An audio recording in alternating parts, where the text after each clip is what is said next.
Hello everyone, watch this review here where they look at Warpath from the Transformers Generations line. His figure is kind of iffy at picking up at the time, and since then I've actually had quite a few opportunities to have bought it cheaper. It's just how it goes sometimes. I don't know, I mean it does get tough at times where there are some figures you just worry about missing entirely. Other times you figure I might wait and just see if I can find it cheaper later.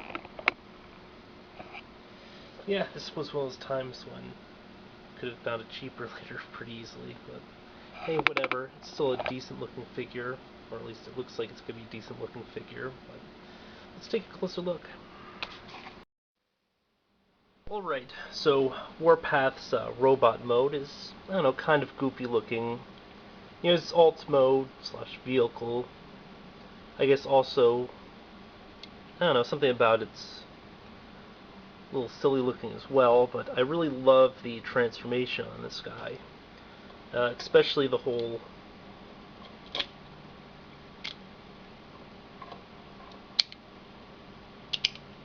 it pops out. That's just kind of fun. Now, when I call the robot mode goofy, you know, it's not just the fact that he's got a cannon sticking out of his chest, which looks weird, but it's also his feet here, which remind me of clogs or whatever. The sort of neat thing about it, though, is it actually has wheels under here, so you could almost kind of get him to wheel across. Yeah, if they had like a double set there, would have been pretty easy. Still, you know, it's kind of neat. You know, the whole inner child can't help but enjoy a robot that kind of roller skates. The figure does come with one accessory. It's not really an accessory, but it's a missile, which is launched from this little thing here. Just trying to not lose the thing.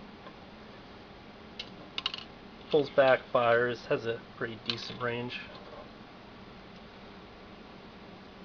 Beyond that, if you look at the face, it almost looks like the eyes are a translucent plastic, but he has no light piping.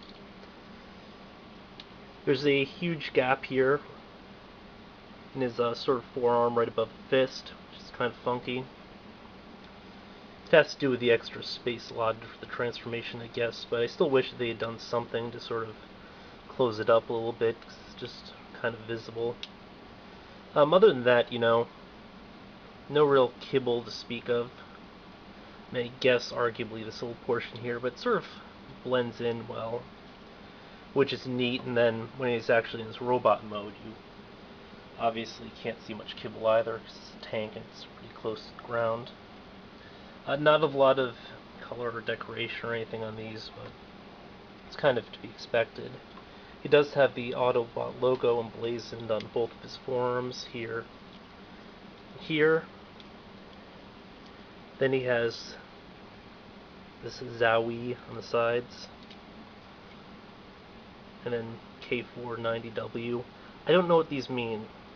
I assume it's probably a reference to his G1 counterpart or whatever, but you know, I don't really remember the character from G1 all that well. In general, you know, I'm just kind of forgotten a lot of G1. I do mean to go back at some point just watch the cartoon for the hell of watching the cartoon, but meh. And in terms of articulation, no real movement at the wrist here, unless you count the up-down from the transformation as part of it. You have rotation as well as forward-back here at the elbow. No, there's no bicep rotation. But it's rather to get a ball joint, the arm will go up and then around, and then you have outward motion, so it's really like a set of two pins, which I guess is kind of neat, except for when his arm's out, it's kind of weird looking. Head rotates. Nothing here at the torso, but again, that's sort of part of the transformation. Physical ball here at the hip, so you can get a little inward-outward motion, kick out, forward, back, and all that good stuff. Then rotation right here at the upper thigh. Single joint here at the knee. And then you have a tiny amount of back, and a bunch of forward, which again sort of ties into the transformation, so yeah. Not like you can pose this guy doing a ton anyway. And I guess it's kind of cool that he can get a good lean going on. So yeah, leaning is important. As for his vehicle mode, and here we have Warpath in his tank mode, which again, something about it just is kind of funky. Though I guess I'm probably not a fan of whole, what are they called, like H-tanks or something? Nah. Also, if you'll notice, it looks like the front ends of the little things here kind of popped up a bit. Tried to force them down as much as possible, but I guess it's just how it's supposed to be. I don't think you get any additional space there, and they technically do latch right into that.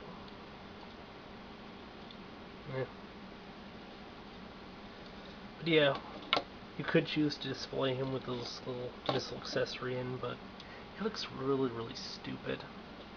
I mean, if I was going to leave him in vehicle mode, I definitely wouldn't leave this attached.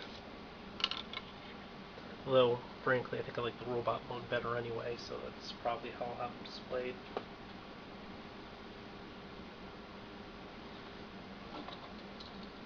But if you look, you can notice little bits and pieces of the various machinations, so, there's detail and stuff on the sculpt, even if you don't really get any paint. Again, you have a bunch of visible stuff. In terms of kibble, you have a blank space right here where you can see the parts of his arm. Kind of like how in the robot mode, part of his, you have a blank space towards the end. Really not sure if there was some way they could have covered that up so it didn't look awkward, or I mean, that's where the joint physically comes out when you're doing the outward rotation or outward movement on the arm. Other than that, relatively clean looking vehicle mode. And even looking at the bottom, you wouldn't necessarily be able to tell that it's a transformer. If you didn't know what a transformer was, you would just think it's like a tank toy.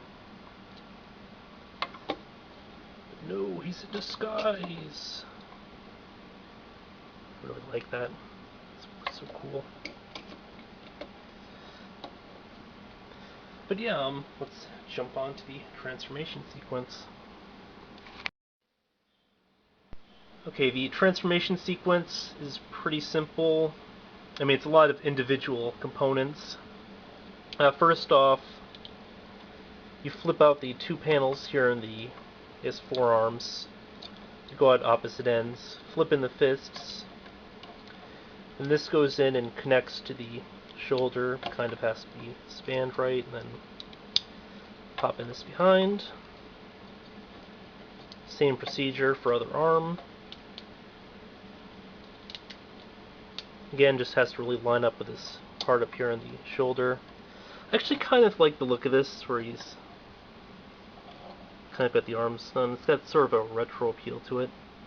Yeah. You can pull out the cannon here, push the head back, flip this down. Whole thing comes up. You pull this part forward, comes out like this. Disengage by pulling the feet forward because it locks into place back here. And this whole section flips up. See this little peg here? This will peg into a hole here. Flip the blade around.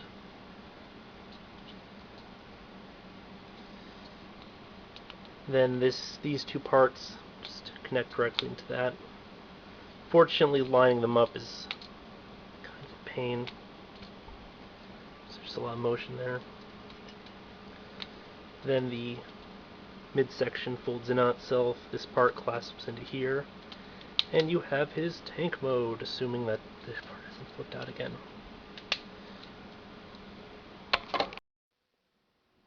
Actually, there is one extra step to the transformation, that's to flip the weapons out.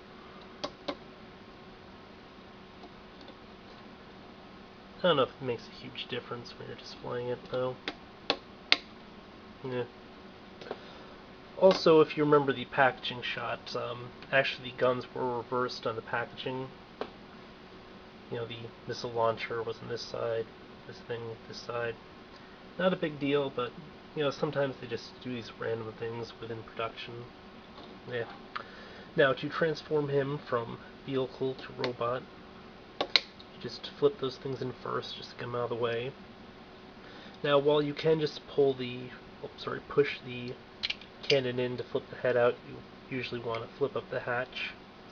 And again, that is just such a cool feature, especially because the hatch where people would enter, exit the vehicle, is where the head's physically located, so I don't know, I think it's sort of a neat touch. But this part detaches, flips up, gotta pull the whole section forward.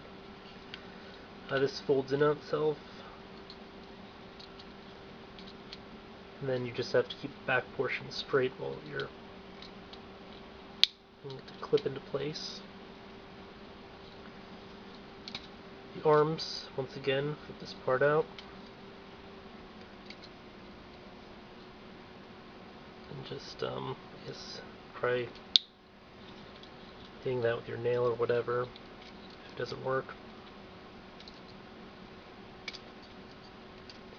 Now the other sort of neat thing is, you'll notice that there's a groove here, so kind of can't go past it for when you're doing the vehicle mode.